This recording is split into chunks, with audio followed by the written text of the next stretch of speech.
Do not want to make a mistake in this qualification race for this rolling start, and here we come. Merc on Merc as we head down for a rather murky start in terms of the weather too. Here we come. It's been a good, clean formation lap, and we're racing at Macau. What a beautiful sound and what a beautiful sight here at Macau. Manuel dives into third place and a tap to the wall for sure from one of the Mercedes, and I think, if I'm not mistaken, that wasn't Eduardo Mortara. Look at the Maro Engel now. Look at that. I said there'd be three wide, and they are. And here comes the number 18 BMW in third place. It was a super start by Augusto Farfus. Absolutely rocketed off the line. Looked to find a space. He found a space as well. Up into fourth place. And really challenging for third. He's got third already. And Maro Engel takes the lead as they go through Lisboa for the first time. Is anybody going to get caught out by the famous corner that is? Ooh, Rosenquist just misses the Lisboa corner there, but they're all safely through. Super stuff by the Brazilian in the 18th BMW Art car. Maro Engel leads up into sector 2. Now this very, very tight. They're so wide, these cars, and the walls and the barriers get oh so close. They never look quite as close as when you've got GT cars racing, and in a single line they all go through. So a few little skirmishes, but pretty much everyone seems to have got away with this. Eduardo Mortara there in second place, Augusto Farfus in third, and Maro Engel from the inside of the second row of the grid getting the best of the starts. And it was Daniel Juncadella who definitely came together with the wall in the number 50 Mercedes. If we go back and have a look at the replay, if they do show us that, as we go on board now, he definitely touched the outside wall of Reservoir Bend. Doesn't look as though there's major damage to the car, but we'll keep you informed as to whether... Oh, no! Oh, mayhem! And there's millions and millions and millions of dollars of damage here at the mighty Macau. And that is one of the worst GT accidents I've ever seen here. And in the place, the city that is a gamble, the lottery has absolutely come to an end. Right at the front of here is the 911, and you can see his frustration. Cars everywhere. Lucas de Grassi not even on the ground. Not on the tarmac. And not able to get out. Did anybody make it through? No hesitation in bringing out the red flag. Yes, they did, look. Course completely blocked. My goodness. My goodness. What were you saying as we walked across the bridge? Everything had been relatively clean so far today. Mm-hmm. I rest my valise. Goodness me. 4 cars come through. Wow. Into pit lane. Now, we don't know... well, let's have a look at what happened, first of all. We haven't seen what happened. Augusto Farfus in third place goes through, and it's at police that they come together, and it's Juncadella who may well have been the cause, because Juncadella now backwards, and I think he had a damaged car anyway, but Juncadella is the car that's turned round. The Porsche of, is it? I'm trying to see who it was. I think it was Laurent Vantour. It is Laurent Vantour's car, There he is at the front. Yeah, Laurent Vantour came through, and all the drivers are out and having a word. But obviously, nobody happy. Lucas de Grassi in the middle of your picture there. 4 cars have got through. Only 4 cars. Well, yes, but I'm looking back at the 99 still of the Tom Blomqvist. He's involved. So is the number 5. It just depends. The shot is not as clear, but I can tell you a concertina effect, given that you're coming down Moorish Hill into this right-hander, could mean that literally the whole field has been affected in some way or another. And I can also assure you that we've got a long wait for the resumption of this one, folks. But if you've just tuned in and you've never seen the Macau Grand Prix, this is not bad driving. These are the very best drivers in the world. I can see that Felix Rosenquist is out of the car and okay. My first thought is that everybody's okay. Laurent Vantour taking a tour around his car. There's one of the Audi drivers, and yeah, this is a real mess. But what I was going to say, and here comes the cranes, so it won't take them too long to start to extricate them, but it just depends how further back how far down back the this field goes. Yeah, I don't think we're going to be able to get a camera angle that will show us the tail of the field, so therefore we can start picking out and working out how many cars are okay. So certainly we've got Nico Muller's car there, hard up to the barrier on the left-hand side of your screen. Nico Muller's Audi pressed up.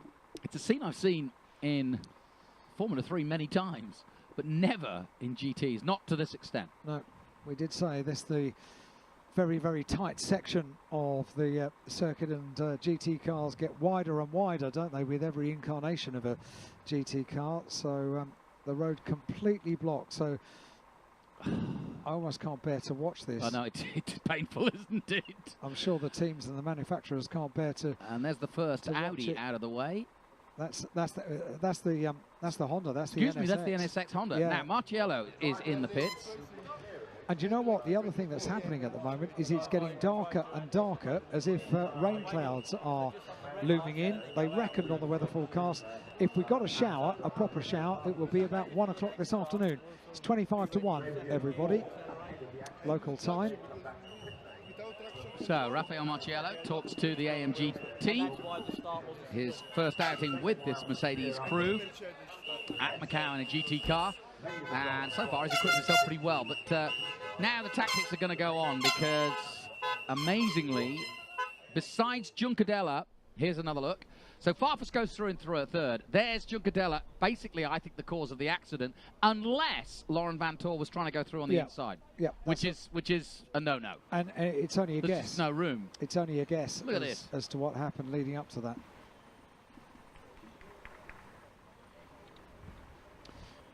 One, two, now, here's three, another thing 4, 5, 6 million, or just cars? 6 cars at very least. We're trying to recover Laurent Vantor's Porsche, which is very battered. Here's something they instituted last year into this race, is these dollies.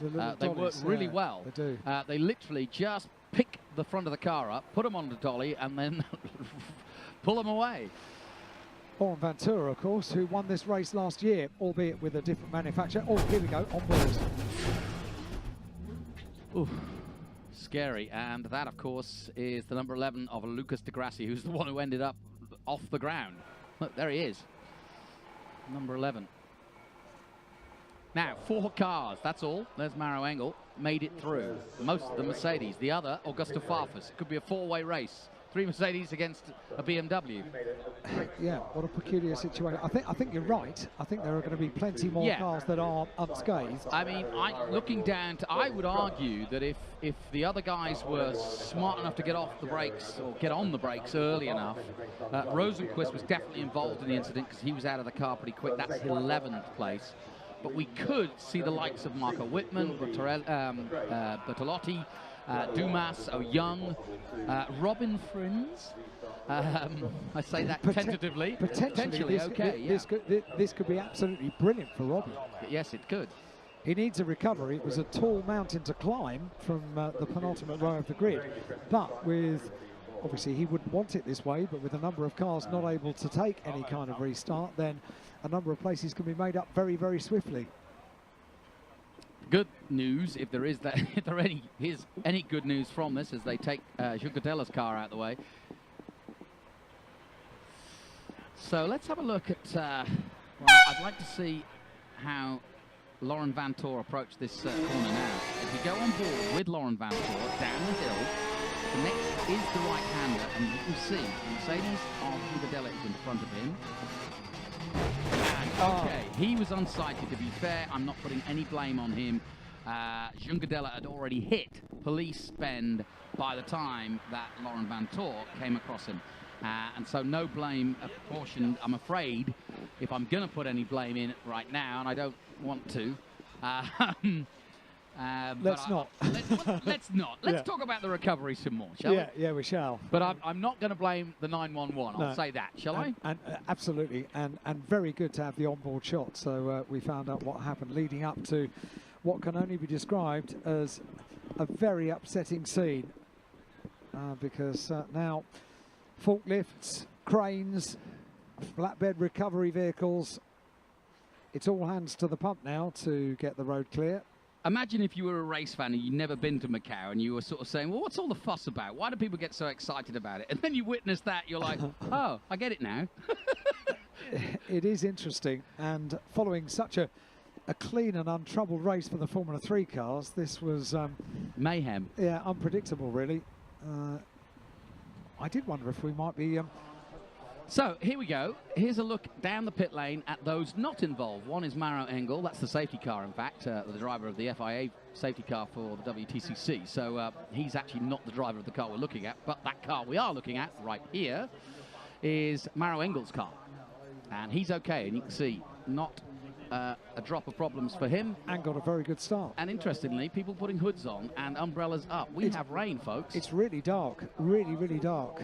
And the wind's just got up, so I've got a feeling it is raining. What could possibly go wrong? Yes. As you can see, the number 48 car is fire and clean as a whistle. Eduardo Mortara is okay. And Augusto Farfus is A-OK. This is the next car you will see. Number 18, the Schnitzer BMW. And Charlie Lamb and the boys. So Farfus in and with a great chance of perhaps making it. He made a really good start, did Augusto. And yeah, you'll see a few drops on the camera now. There's Charlie Lamb chatting away down. It's Callum Ilott. Maybe he fancies his chances. He's asking him what the fuss is all about. And there is one Group M car. Do you think he's coming through to gloat? Probably, yes. We didn't have a red flag. Yeah, it's your problem. We saw Raphael already out of the car, but that's his car. So we literally have 4 unscathed cars in the pit lane. I've never seen anything like this in all my years. We're looking at Chaz Mostert's car being dragged back. The 4th of the BMWs, and I've just seen spots of rain on the camera lens as well. Let's have a look at some of the sort of highlights of that crash. And you can see Juncadella gets turned around, Vantoor's in it, several Audis, Lucas de Grassi's put into the sky because of it. The number 99, Tom Blomqvist, is stuck underneath. Here we go on board behind the 27, and a nasty, nasty picture for Lucas de Grassi. That was really not a pleasant sight. Luckily, not one of the fastest corners. There's Juncadella already in the wall, and I think he was pretty close to Maro Engel. That might have been the problem. It looks as though the VLT Porsche of Daryl O'Young